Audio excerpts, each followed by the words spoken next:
Do you know that you have 1,000 moments in every day when you need to be rescued and delivered from what? You. From the problem of you. You have a desire, you have an esteem for that throne in your life. You want to be in control, you want it to be your way. You are a problem, you are a rebel against the kingdom agenda. You need to be saved. We have a tendency to undermine the very fabric of the gospel, which is a living, vibrant, abiding relationship. And that's where the fire comes in. If you are not living in the life of Jesus Christ, if you are not abiding in the light of holiness, then you are living a false existence under the banner of all these things that are true. May we dare not live out such a Christianity. Our world is wanting to flush Christianity down the toilet because of this very thing. Christians that speak grand thoughts and live horrible lives. We're so used to hearing the futility.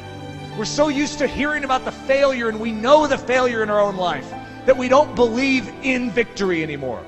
We have more faith in the power of Satan over our life than we do in the power of Jesus Christ to deliver us in our life. What has happened to the church where we have faith in Satan? We have faith in the power of darkness. We have faith in the power of sin. What has happened to us when we've lost the faith in the power of God? How often do we do that in our life? It's like, well, my sin is special. My problem is special. Sure, God did this for that person over there. Oh, yes, he did this for me in the past, but that was different. God can do things like that, but this is different. I would need something bigger than God for this. Such is my lot in life, to allow this sin to control me because God can't deal with it. Woe is me. Selfishness at the core is to think that you have a special problem. A problem that God cannot deal with, that God didn't deal with at the cross. You do not have anything special that's been dealt out to you. You have sin. You have rebellion.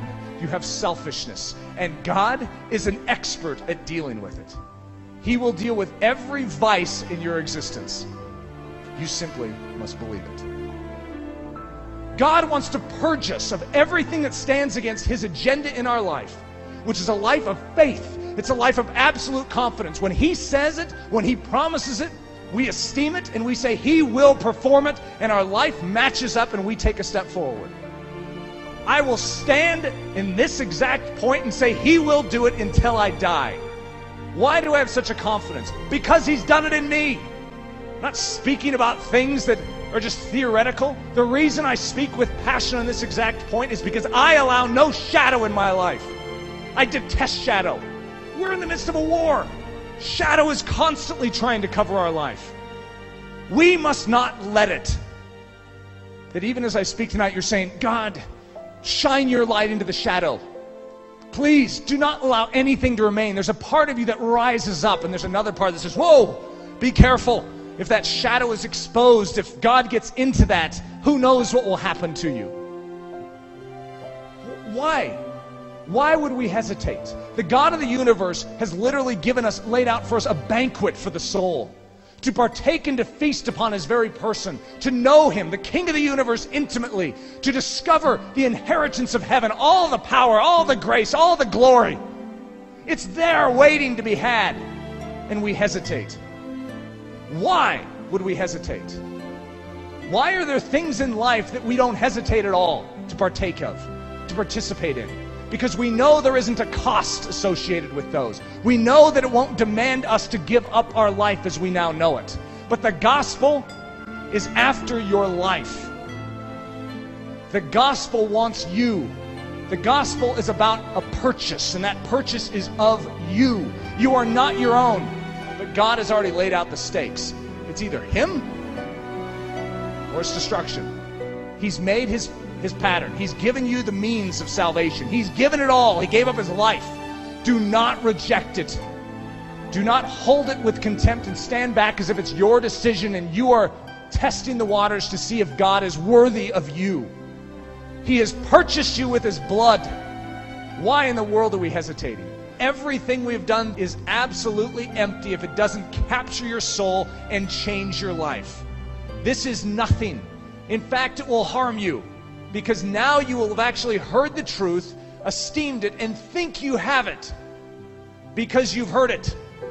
But the fact that you have heard these things does not mean you have it.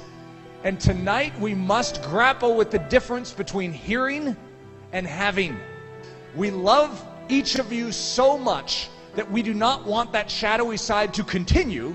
However, if it's there, it means you need the gospel.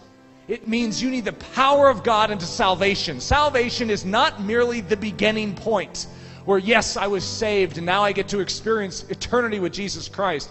Salvation is not a one-time thing. In fact, salvation is daily, moment by moment. It simply means to be rescued, to be delivered. The Spirit of God is willing. In other words, you're like, God, I'm willing, but I'm weak. And God's like, and I'm willing to help you. I'm willing. I have everything you need in your weakness to carry you into the full frontier, the endless frontier of my grace. Don't think this relies on you. I know how weak you are. Just call out to me.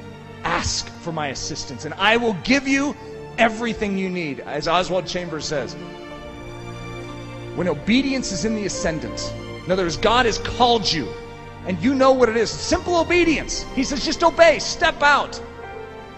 He says he will tax the remotest star and the last grain of sand to assist you with all his almighty power.